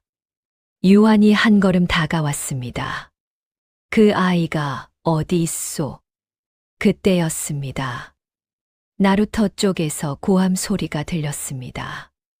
복례가 소리가 나는 방향을 보았습니다. 막쇠였습니다. 군졸 둘이 막쇠의 팔을 붙잡고 끌어오고 있었지요. 막쇠의 얼굴에 피가 묻어 있었습니다. 막쇠가 복례를 보고 소리쳤습니다. 할머니, 괜찮으십니까? 군졸이 막쇠의 옆구리를 쳤습니다. 막쇠가 무릎을 꿇었지요. 복내의 눈이 막쇠와 유환 사이를 오갔습니다. 유환이 냉정하게 말했습니다. 이 사공이 밤마다 이 집 근처를 어슬렁거렸소. 이유가 있겠지요. 막쇠가 다시 고개를 들며 소리쳤습니다. 이 할머니는 아무 잘못 없소. 내가 혼자 한 짓이오. 유환이 막쇠를 돌아보지 않았습니다. 무릎 꿇려 군졸이 막쇠의 어깨를 눌렀습니다. 막쇠가 이를 악물었지요. 복내는 그것을 보았습니다. 막쇠의 등에 흙이 묻어 있었고 오른쪽 눈 위에서 피가 흘렀습니다. 10년을 함께한 사람이었습니다. 복내가 이 마을에 처음 왔을 때 말없이 강가에 밥을 갖다 놓던 사람이었지요. 복내의 가슴이 조여들었습니다. 유환이 다시 복내를 돌아보았습니다. 마지막으로 묻겠소. 그 아이가 어디 있소? 복내는 대답하지 않았습니다. 유환이 고개를 끄덕였습니다. 수색하라. 군졸들이 약방으로 들이닥쳤습니다. 방 안을 뒤집었습니다. 이불을 걷어내고 장을 열었습니다. 약초 더미를 쓸어냈습니다. 뒷곁으로 돌아갔습니다. 장독대를 들었습니다. 도성은 없었습니다. 뒷산 굴에 있었으니까요. 군졸 하나가 유한에게 보고했습니다. 없습니다. 유한이 복내를 바라보았습니다. 복내는 유한의 눈을 마주 보았습니다. 그때 뒷문 쪽에서 소리가 들렸습니다. 작은 발소리였습니다. 복내가 소리가 나는 쪽으로 고개를 돌렸습니다. 뒷문이 조금 열려 있었습니다. 그 틈 사이로 작은 얼굴이 보였습니다. 도성이었습니다. 막쇠의 고함 소리를 들었는지 굴에서 나온 것이었습니다. 아이의 눈이 복내를 찾고 있었지요. 복내와 눈이 마주치자 도성이 한 걸음 발을 들었습니다. 복내가 손을 들었습니다. 오지 말라는 신호였습니다. 그러나 이미 늦었습니다. 군졸 하나가 소리쳤습니다. 저기 있습니다. 유환이 고개를 돌렸습니다. 도성이 뒷문 앞에 서 있었습니다. 흙이 묻은 얼굴, 헝클어진 머리, 겁에 질린 눈. 그러나 복내를 향한 눈빛만은 또렷했습니다. 군졸이 도성에게 달려가려 했습니다. 복내가 그 앞을 막았습니다. 몸으로 막은 것이었지요. 군졸이 복내를 밀었습니다. 복내가 비틀거렸습니다. 그래도 비키지 않았습니다. 유한이 손을 들어 군졸을 세웠습니다. 그리고 복내를 바라보았습니다. 복내는 유한의 눈을 마주 보았습니다. 발 아래 흙이 단단했습니다. 등 뒤에서 도성이 복내의 치마를 잡았지요. 복내는 그 손이 느껴졌습니다. 이제 더 이상 피할 곳이 없었습니다. 복내가 입을 열었습니다. 내가 그날 밤 아이를 2번 받아 안았다는 걸 유만석은 죽을 때까지 몰랐겠지요. 방 안이 조용해졌습니다. 막쇠도 군졸들도 움직임을 멈추었습니다. 유한의 얼굴이 굳었습니다. 무슨 말이오? 복내가 약주머니를 꺼냈습니다. 안쪽에서 두루마리를 꺼냈지요. 30년을 품어온 것이었습니다. 여기 있소. 모든 것이. 유한이 복내를 바라보았습니다. 그 눈빛이 처음으로 흔들렸습니다. 두루마리를 이리 내시오. 복내가 두루마리를 가슴에 안은 채 고개를 저었습니다. 이것은 나리에게 드리는 것이 아니오. 나리가 이 자리에서 우리를 해치지 않겠다고 약속한다면 이야기를 하겠소. 유한의 눈이 가늘어졌습니다. 협박이요? 복내가 목소리를 낮추었습니다. 부탁이요. 잠시 침묵이 흘렀습니다. 유한이 군졸들을 돌아보며 말했습니다. 물러서라. 군졸들이 뒤로 물러났습니다. 막쇠를 잡고 있던 군졸들도 손을 놓았습니다. 막쇠가 무릎을 짚고 일어났지요.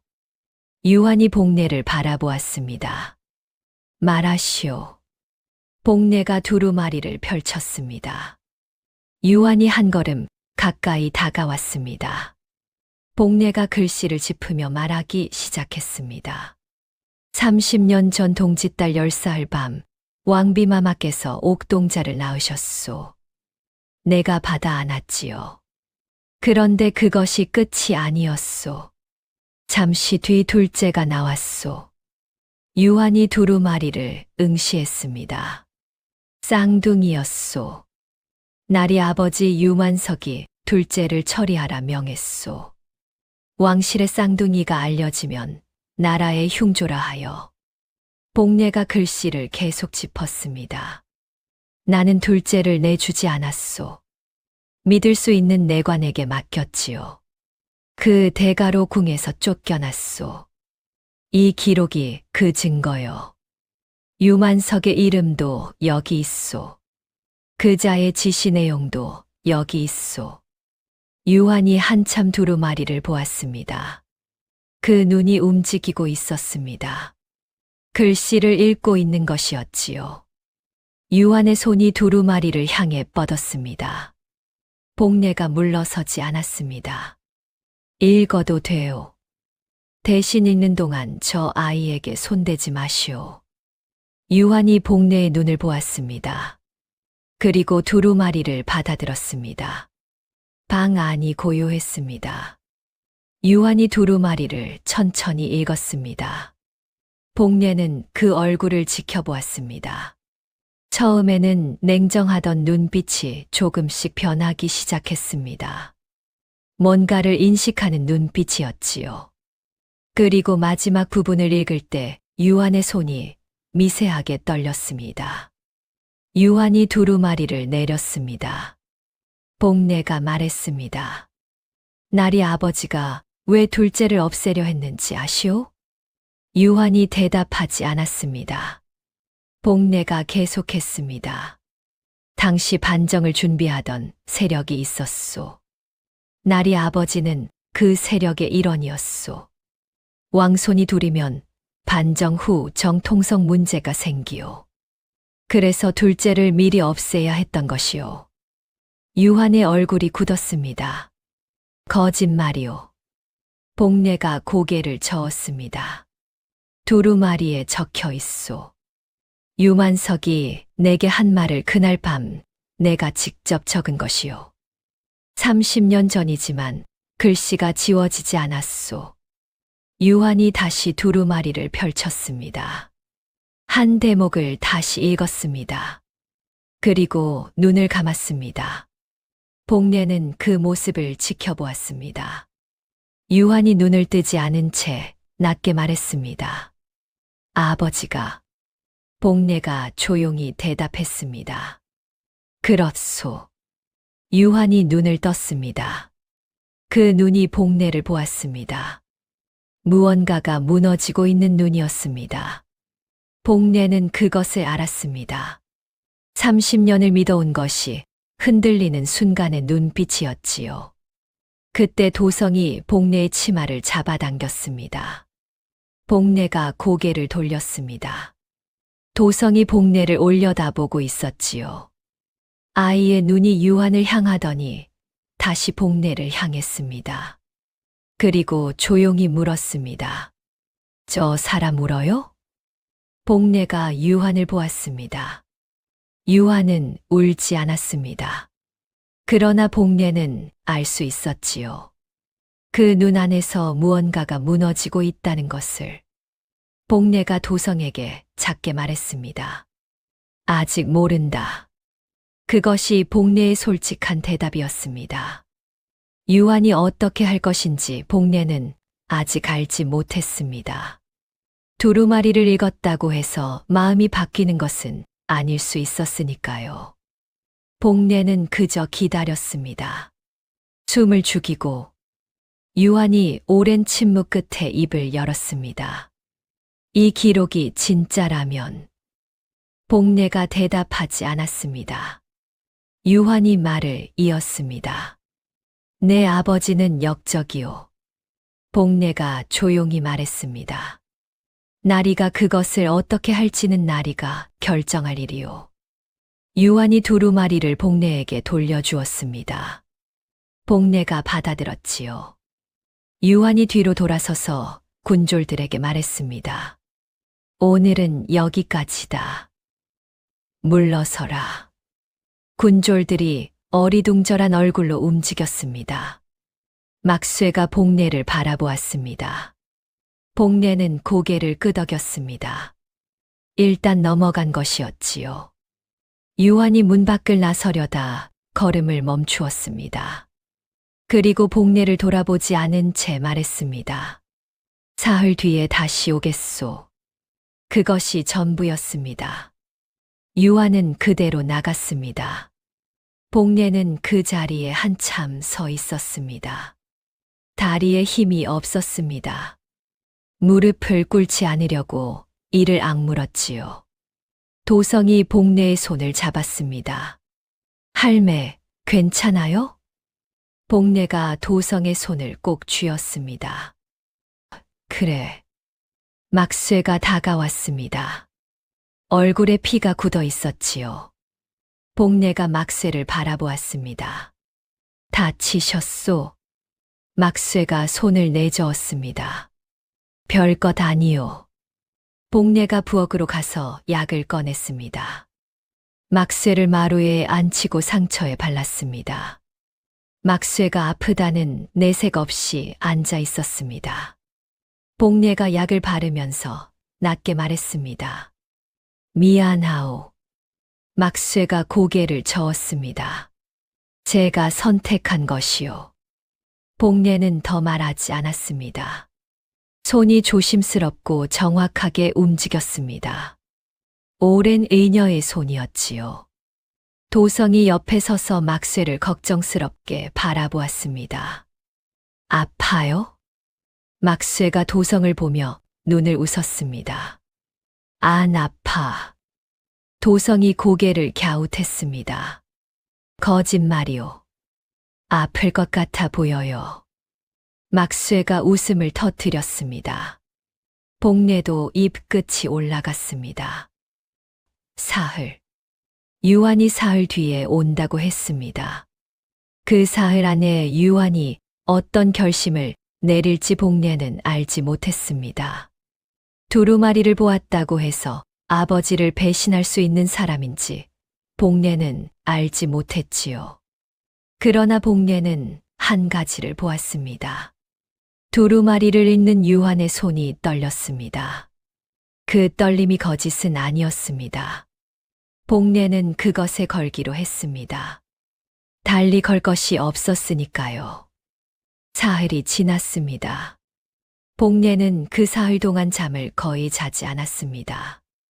낮에는 약초를 손질했고 밤에는 아궁이 앞에 앉았지요. 도성은 곁에서 함께 잤습니다. 아이의 숨소리가 고른 것을 확인한 뒤에야 복례는 눈을 감았습니다. 사흘째 밤이었습니다. 복례는 품속에서 두루마리를 꺼냈습니다. 그리고 그 옆에서 다른 것을 하나 더 꺼냈습니다. 낡은 종이였습니다. 30년이 지났지만 글씨는 흐리지 않았지요. 주라간의 노고를 잊지 않겠노라. 선왕의 어필이었습니다. 복례가 궁에서 나오던 날 받은 것이었지요. 선왕은 그것을 썼을 때 복례가 자신의 아들을 살렸다는 것을 몰랐습니다.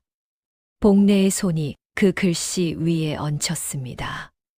노고를 잊지 않겠다 하셨는데 복례가 눈을 감았습니다. 당신의 아드님이 지금 제 등 뒤에서 자고 있습니다.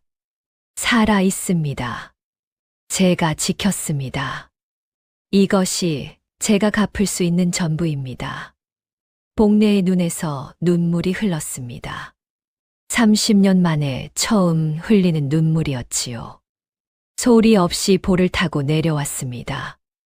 복례는 한참 그렇게 앉아 있었습니다. 그리고 눈물을 닦았습니다. 손등으로 조용히 닦았지요. 내일 유한이 옵니다.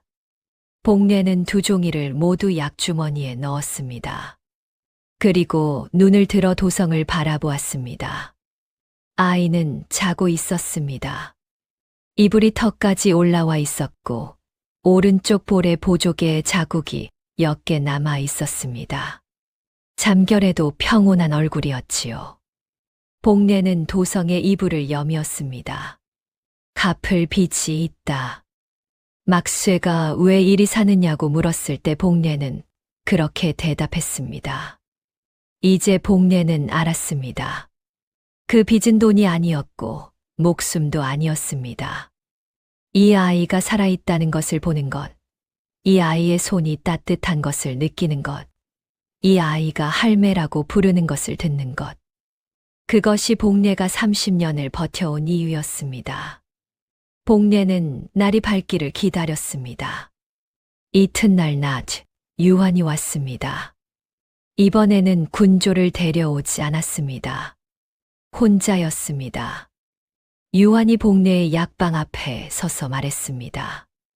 들어가도 되겠소. 복례가 문을 열었습니다. 두 사람이 방 안에 마주 앉았습니다. 도성은 마루에 있었지요. 복례가 도성에게 눈짓을 보냈습니다. 도성이 마루 끝에서 새끼를 꼬기 시작했습니다. 들을 수 있는 자리였지만 어른들의 일에 끼어들지 않겠다는 뜻이었지요. 유한이 먼저 말했습니다. 사흘 동안 생각했소.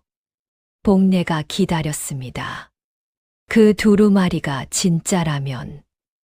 진짜요. 유한이 잠시 말을 잊지 못했습니다. 내 아버지가 처음부터 반정 세력의 사람이었다는 것이요. 복례가 고개를 끄덕였습니다. 그렇소. 나리 아버지는 나라를 지키는 사람이 아니었소.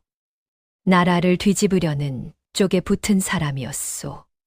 그래서 왕손을 없애려 한 것이요. 유한의 턱이 굳었습니다. 복례가 계속했습니다. 나리는 그것을 몰랐을 것이요. 나리는 그저 아버지를 따른 것이고 반정이 옳다고 믿었을 것이요. 그 믿음을 내가 틀렸다고 하는 것이 아니요. 유한이 복례를 바라보았습니다. 그러면 무엇을 원하는 것이요? 복례가 도성을 바라보았습니다. 도성이 새끼를 꼬다 복례와 눈이 마주쳤습니다. 아이가 살짝 고개를 끄덕였습니다. 무슨 뜻인지 몰랐지만 복례가 자신을 바라보고 있으니 고개를 끄덕인 것이었지요. 복례가 유한에게 말했습니다. 저 아이가 조용히 살 수 있기를 바라오.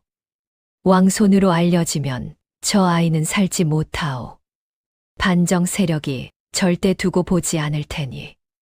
그러니 아무도 모르게 그냥 이 마을 강가에서 늙은 할매 손자로 살 수 있기를 바라오. 유한이 오랫동안 복례를 바라보았습니다. 그뿐이요? 복례가 고개를 끄덕였습니다.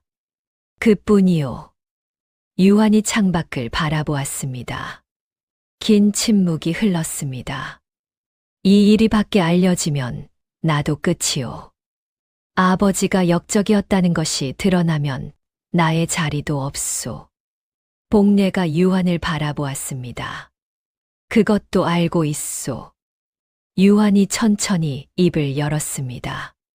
두루마리를 내게 주시오. 복례가 두루마리를 꺼냈습니다. 그리고 건네기 전에 한마디 했습니다. 이것을 나리에게 드리면 나는 증거가 없소. 나리가 약속을 지키지 않아도 내가 할 수 있는 것이 없소. 유한이 복례를 바라보았습니다. 알고 드리는 것이요? 복례가 고개를 끄덕였습니다. 나리의 눈을 믿는 것이요. 사흘 전 두루마리를 읽을 때 나리의 손이 떨렸소. 그 떨림은 거짓이 아니었소. 유한이 두루마리를 받았습니다.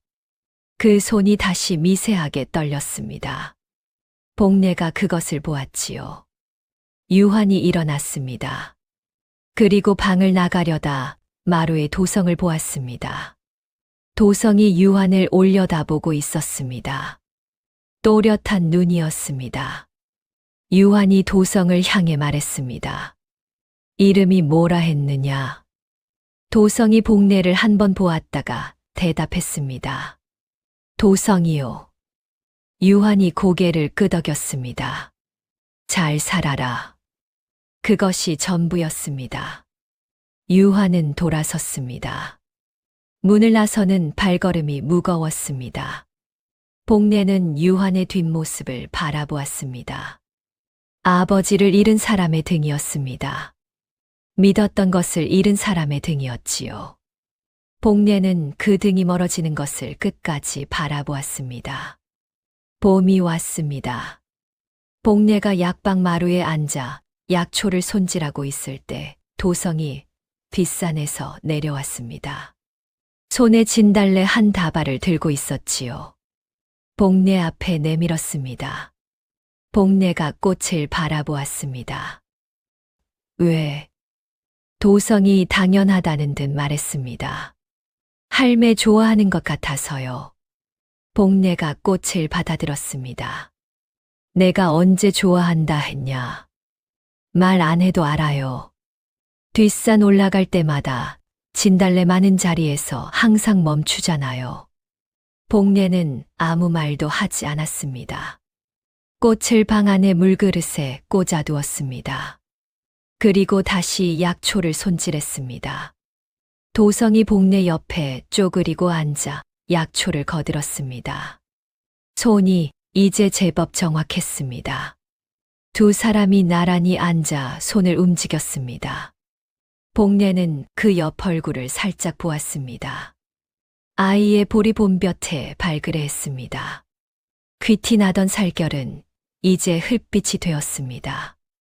마을 아이와 다를 바 없었지요. 복례는 다시 약초로 눈을 내렸습니다. 갚을 빚이 있다.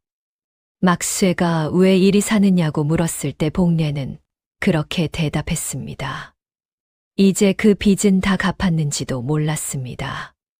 아니, 갚은 것이 아닐 수도 있었습니다. 어쩌면 이 아이와 함께 앉아 약초를 손질하는 이 시간이 빚을 갚는 방식인지도 몰랐지요. 그것으로 충분했습니다. 그 후로도 유환의 소식이 간간히 들려왔습니다. 반정 세력 안에서 내부 고발이 있었다는 소문이었지요. 이정환이 한양에서 사라졌다는 이야기도 들렸습니다. 어찌 된 것인지 정확히 알 수는 없었지만 수색대가 강마을에 다시 오지 않는 것만은 확실했습니다. 막쇠는 여전히 나루터에서 배를 묶고 있었습니다. 얼굴에 흉터가 아물면서 오히려 더 인상이 좋아졌다고 마을 사람들이 말했지요. 막쇠는 그 말을 들을 때마다 손을 내저었습니다. 차팔은 이장 자리를 잃고 마을을 떠났습니다. 어디로 갔는지는 아무도 몰랐습니다.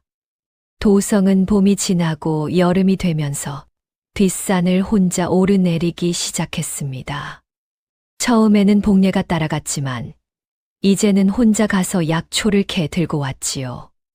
어떤 것이 삽주뿌리인지 어떤 것이 천궁인지 이제는 복례보다 더 빠르게 골라냈습니다. 복례가 그것을 보며 입끝을 올렸습니다. 어느 늦여름 저녁이었습니다. 두 사람이 마루에 앉아 저녁을 먹고 있을 때 도성이 불쑥 말했습니다. 할매, 나 여기서 계속 살아도 돼요? 복례가 숟가락을 내렸습니다. 왜 그런 말을 하냐? 도성이 밥그릇을 내려다보았습니다. 내가 원래 어디서 왔는지 할매는 알잖아요. 언젠가 거기로 돌아가야 하는 거 아니에요. 복례가 도성을 바라보았습니다. 아이의 눈이 밥그릇을 향하고 있었습니다. 어딘가 불안한 눈이었지요. 복례가 천천히 말했습니다. 너는 돌아갈 곳이 없다. 도성이 고개를 들었습니다. 그럼 여기가 내 곳이에요. 복례가 고개를 끄덕였습니다. 그렇다. 도성이 잠시 복례를 바라보다가 다시 밥을 먹기 시작했습니다. 더 이상 묻지 않았습니다. 복례는 그것을 보며 다시 숟가락을 들었습니다. 두 사람은 말없이 밥을 먹었습니다. 멀리서 강물 소리가 들렸습니다. 저녁 바람이 처마를 지나갔지요. 복례는 그 바람을 맞으며 생각했습니다. 30년 전 국문을 나서던 날, 복례는 아무것도 없었습니다. 가진 것도 없었고 돌아갈 곳도 없었습니다. 그저 품 안에 두루마리 하나와 손바닥에 칼자국 하나뿐이었지요. 그런데 지금은 옆에 아이가 있습니다. 밥을 먹는 소리가 들립니다. 마루 끝에서 저녁 바람이 옷자락을 흔듭니다. 이것이 갚은 빚의 모양이었습니다. 거창하지 않았습니다. 아무도 알아주지 않는 것이었지요. 그러나 복례에게는 그것으로 충분했습니다. 그로부터 15년이 흘렀습니다. 강마을의 약방은 그대로였습니다. 낡은 돌담도 처마 끝도 그대로였지요. 다만 그 안에 앉아 있는 사람이 달랐습니다. 복례는 이제 마루의 등을 기대고 앉아야 했습니다. 허리가 많이 굽었지요. 눈도 흐려졌습니다. 그러나 손만은 아직 정확했습니다. 약초를 고르는 손이 느리지만 틀리지 않았지요. 어느 가을 저녁이었습니다. 말발굽 소리가 들렸습니다. 하나가 아니었습니다. 여럿이었지요. 복례는 눈을 가늘게 떠서 먼 길을 바라보았습니다. 먼지가 일었습니다. 그리고 한 사내가 말에서 내렸습니다. 22살이었습니다. 키가 크고 눈빛이 또렷했지요. 오른쪽 볼에 보조개 자국이 있었습니다. 어릴 때 코를 훌쩍이던 버릇은 사라진 지 오래였지만 복례를 보는 눈빛만은 7살 그대로였습니다. 도성이었습니다. 그 뒤에 말을 탄 사람이 하나 더 있었습니다. 40 중반의 사내로 이마에 칼자국 흉터가 있었지요. 유환이었습니다. 유환은 지난 15년간 도성의 존재를 세상에 알리기 위해 조용히 움직였습니다. 두루마리에 담긴 반정의 진실을 하나씩 꺼내어 역사를 되돌렸지요. 아버지가 한 일을 아들이 바로잡은 것이었습니다. 도성이 복례 앞에 무릎을 꿇었습니다. 복례가 천천히 손을 들었습니다. 도성의 볼을 감쌌습니다. 두 손이 다 들어갔습니다. 7살 때와 달리 이제는 복례의 손보다 도성의 얼굴이 더 컸지요. 복례가 물었습니다. 추웠냐? 도성이 고개를 저었습니다. 할매가 가르쳐준 약이 있었소.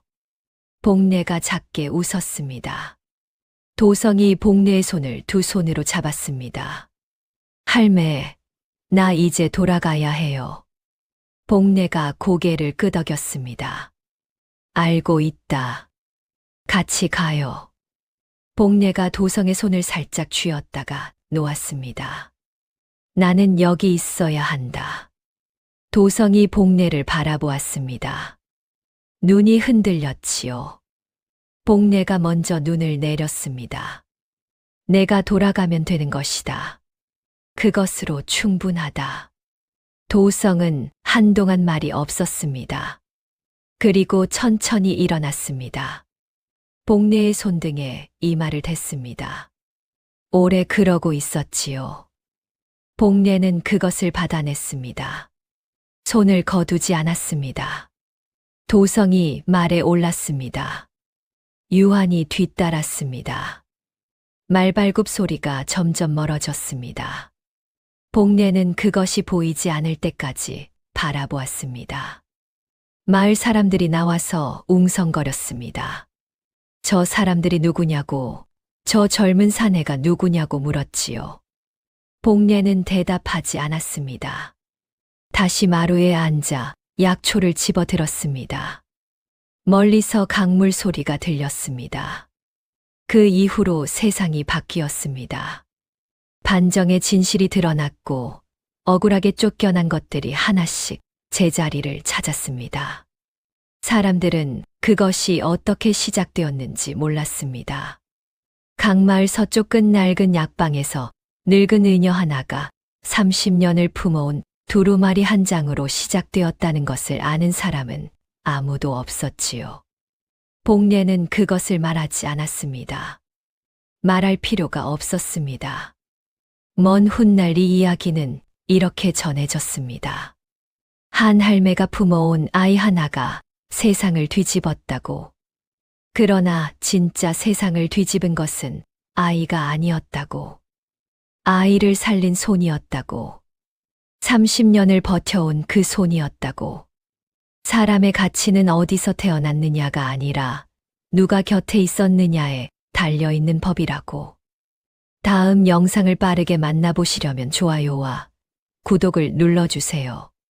지금 화면에 나오는 더 재미있는 영상들도 함께 해주세요.